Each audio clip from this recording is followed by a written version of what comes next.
alaikum. Mr. Moderator, our distinguished guests, brothers and sisters, our friends and our enemies.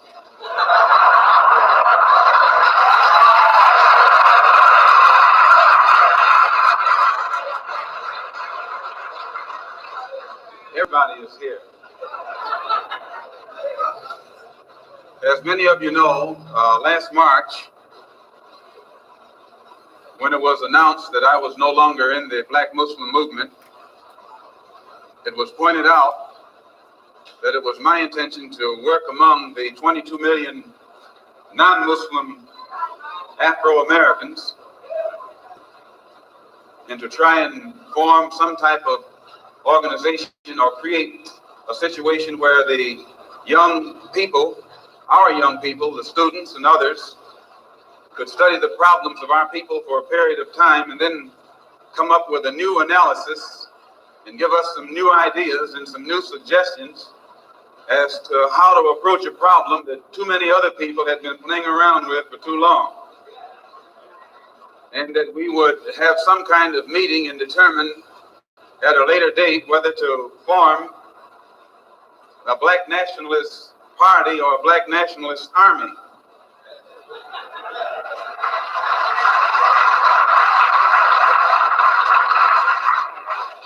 There have been many of our people across the country from all walks of life who have taken it upon themselves to try and pool their ideas and to come up with some kind of solution to the problem that confronts all of our people. And tonight we are here to try and get an understanding of what it is they've come up with. Also, recently, when I was blessed to make a trip or a pilgrimage, a religious pilgrimage to the holy city of Mecca, where I met many people from all over the world, plus spent many weeks in Africa, trying to broaden my own scope and get more of an open mind to look at the problem as it actually is. One of the things that I realized, and I realized this even before going over there, was that our African brothers have gained their independence faster than you and I here in America have. They've also gained recognition and respect as human beings much faster than you and I. Just 10 years ago on the African continent, our people were colonized.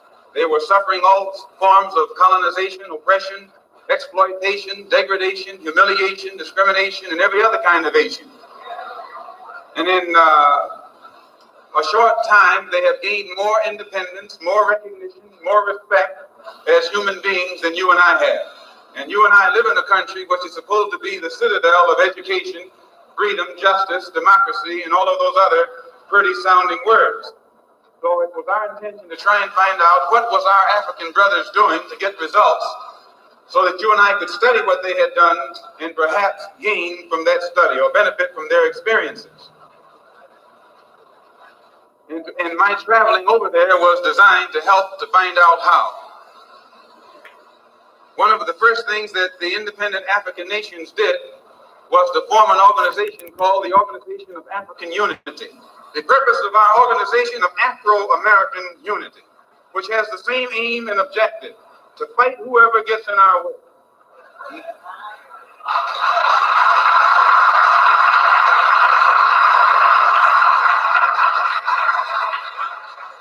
To bring about the complete independence of people of African descent here in the Western Hemisphere, and first here in the United States, and bring about the freedom of these people by any means necessary.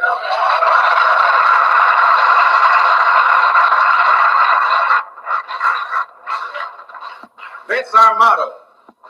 The purpose of our organization is to start right here in Harlem, which has the largest concentration of people of African descent that exists anywhere on this earth. There are more Africans here in Harlem than exist in any city on the African continent, because that's what you and I are, Africans. The Charter of the United Nations, the Universal Declaration of Human Rights, the Constitution of the United States, and the Bill of Rights are the principles in which we believe, and that these documents, if put into practice, represent the essence of mankind's hopes and good intentions, desirous that all Afro-American people and organizations should henceforth unite so that the welfare and well-being of our people will be assured. We are resolved to reinforce the common bond of purpose between our people by submerging all of our differences and establishing non-sectarian constructive programs for human rights. We hereby present this charter. Number one, the establishment. The Organization of Afro-American Unity shall include all people of African descent in the Western Hemisphere. In essence, what it is saying, instead of you and me running around here seeking allies in our struggle for freedom, in the Irish neighborhood or the Jewish neighborhood or the Italian neighborhood, we need to seek some allies among people who look something like we do. And once we get their allies, it's time out for you and me to stop running away from the wolf right into the arms of the fox, looking for some kind of help. That's a drag. Number two, self-defense.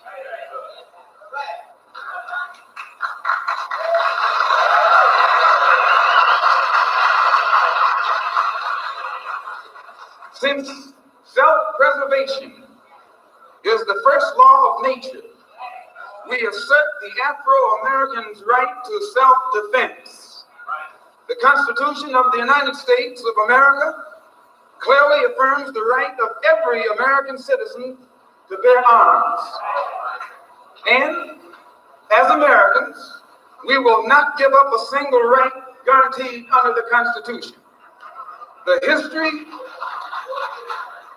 history of unpunished violence against our people clearly indicates that we must be prepared to defend ourselves, or we will continue to be a defenseless people at the mercy of a ruthless and violent racist mob.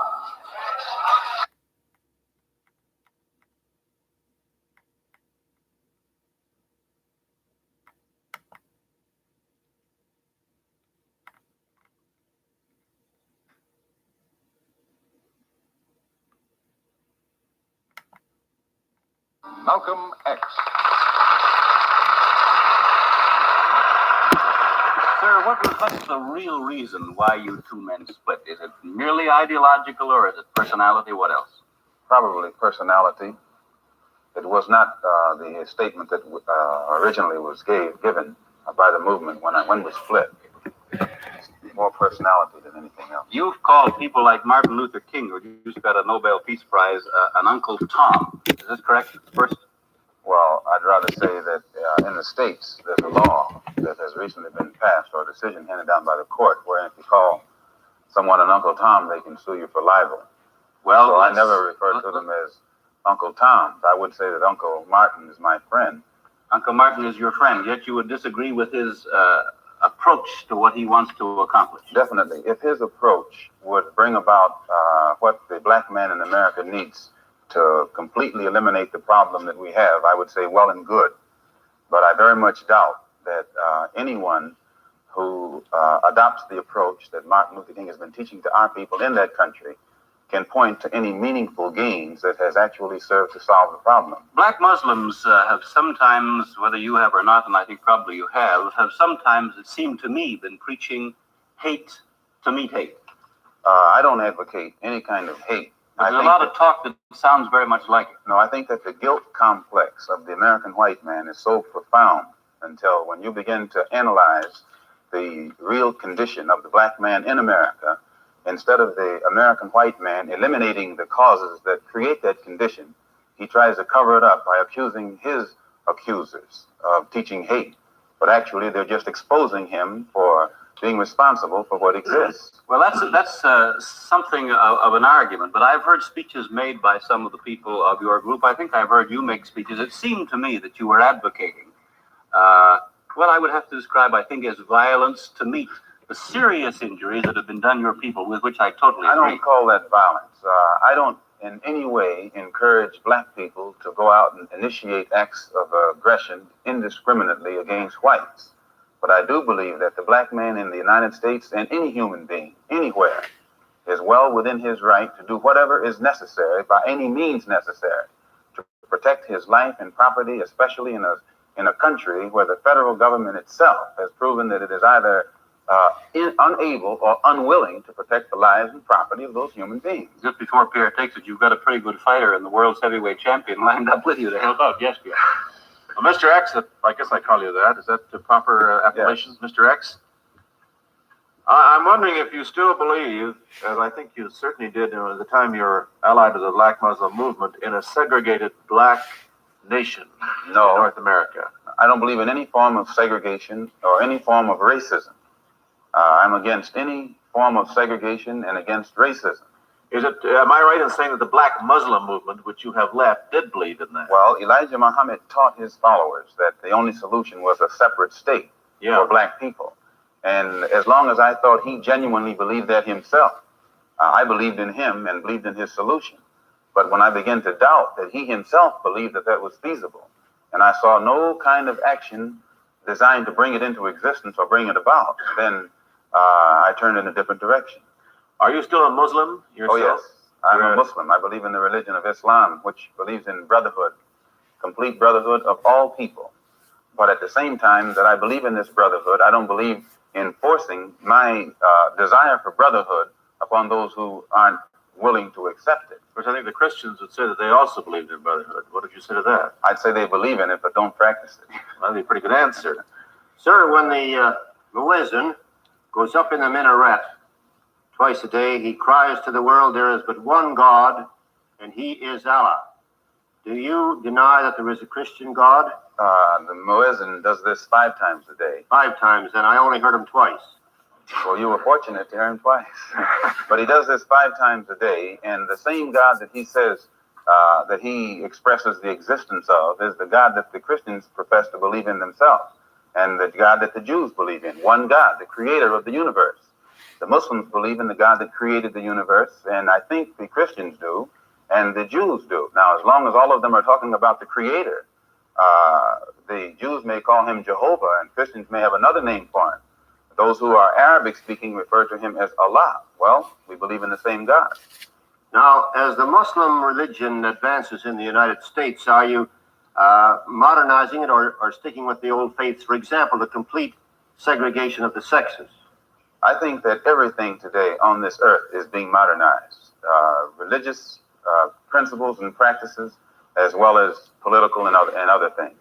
Now, when you went to Mecca, this is a very sacred and forbidden city. I tried to get to Mecca myself and certainly didn't make it, not being a Muslim. But how would they accept you as one?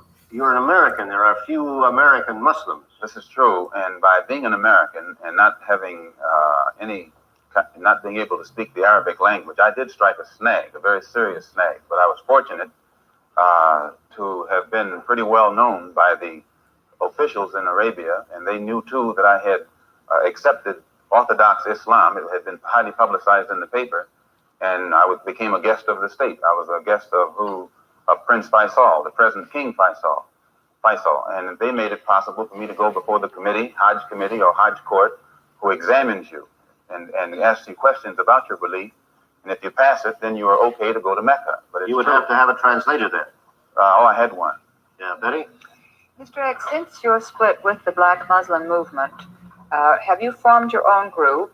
Yes. And also, you say that you don't believe that Martin Luther King has solutions. What are your solutions? Well, first, we formed 2 groups. The split resulted in the formation of 2 groups. The Black Muslim, those who left the Black Muslim movement regrouped into what has now become known as the Muslim Mosque Incorporated, which is strictly religious, based upon the religion as it is taught in Mecca and Cairo and other centers of Islamic religious learning. Then realizing that our problem in America, that we are Black Americans, and we have a problem that goes beyond religion, we formed a group known as the Organization of Afro-American Unity. And the objective of this organization is non-religious, number one. Any Negro can belong to it. And the objective of that organization is to bring about a condition that will guarantee respect and recognition of the 22 million Black Americans as human beings. Now, this is very laudable, but how? Well, by any means necessary. We feel that the problem, number one, of the black man in America is beyond America's ability to solve. It's a human problem, not an American problem or a Negro problem.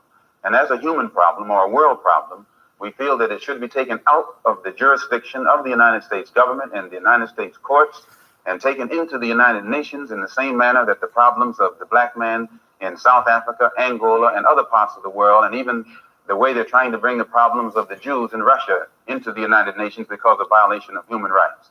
We believe that our problem is one not a violation of civil rights, but a violation of human rights.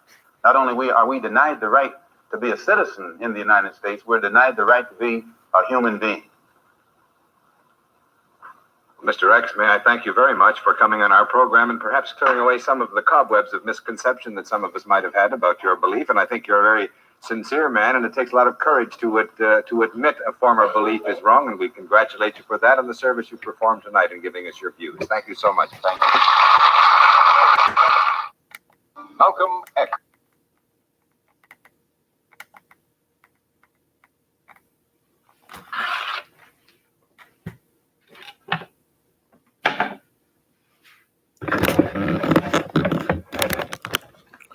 Hello, everybody. It's me again, making another video.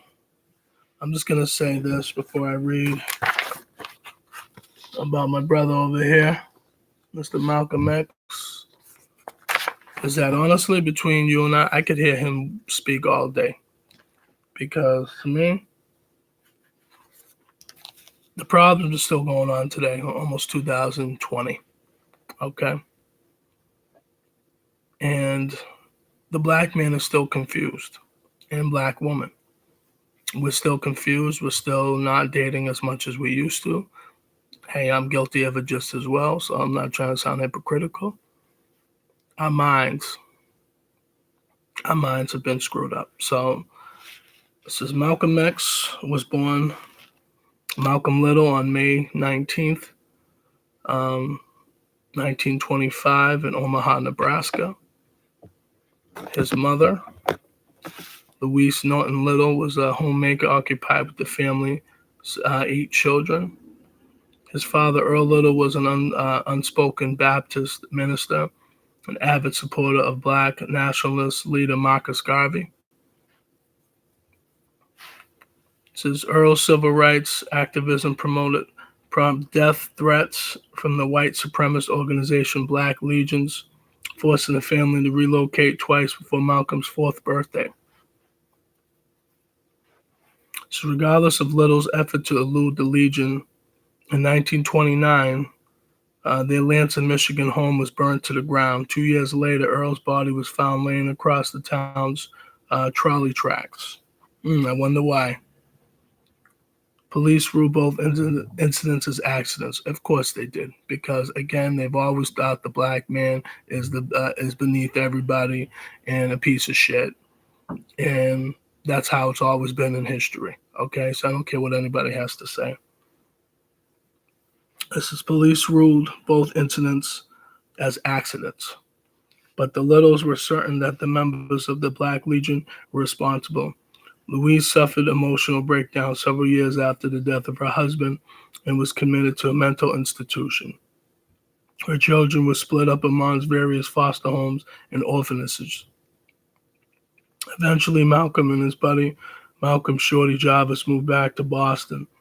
In 1946, they were arrested and convicted of burglary charges, and Malcolm was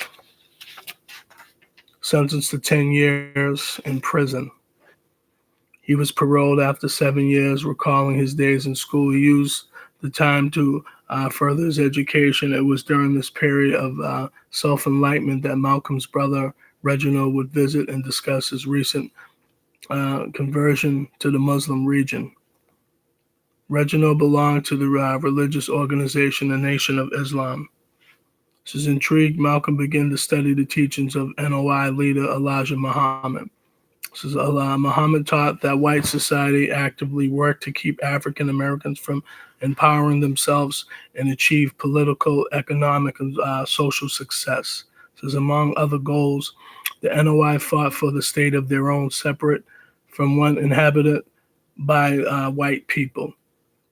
This is by the time he was paroled in 1952. Malcolm was a devoted follower with the new surname X. He considered Little a slave name and chosen the X to signify,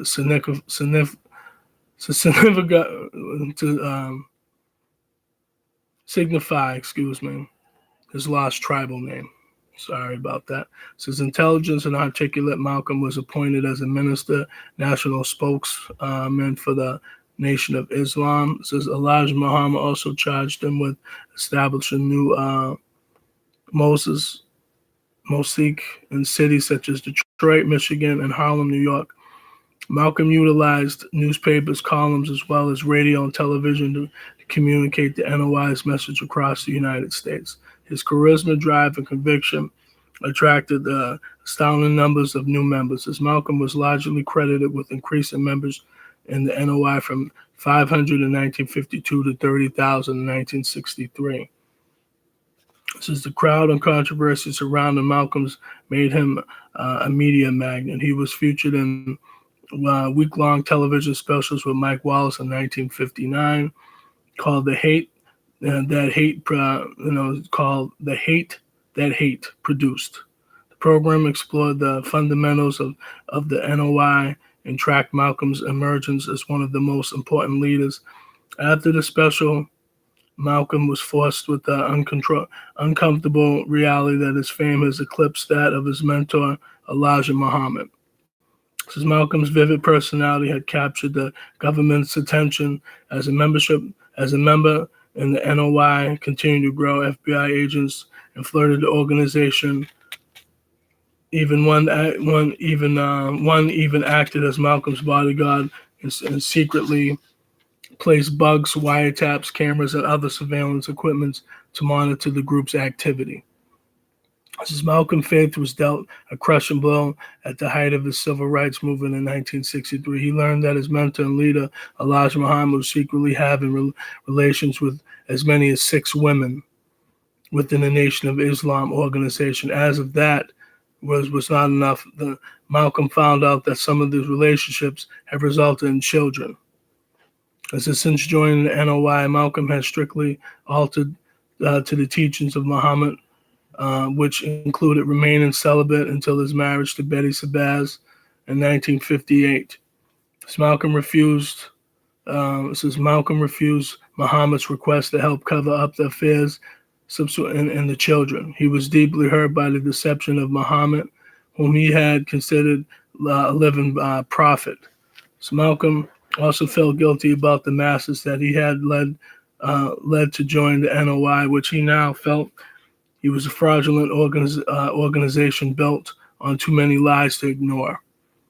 So shortly after his shocking discovery, Malcolm received criticism for a comment he made regarding the assassination of President John F. Kennedy. Kennedy never foresaw that chicken would come home to roost so soon, said Malcolm. After the statement, Elijah Muhammad silenced Malcolm for 90 days. Malcolm, however, suspected he was silenced for another reason. Since in March of 1964, Malcolm terminated his relationship with the NOI. Unable to look past Muhammad's deceptions, Malcolm decided to found his own religion organization, the Muslim Mosque Incorporation. This is the same year Malcolm went on pilgrimage to Mecca, Saudi Arabia. The trip provided life-altering. For the first time, Malcolm shared his thoughts and beliefs with different cultures and found the response to be overwhelmingly positive. When he returned, Malcolm said he had met blonde-haired, blue-eyed men that I could call my brothers. He returned to the United States with a new outlook on integration and a new hope for the future. This is this time when Malcolm spoke, instead of just preaching to African Americans, he had a message for all races.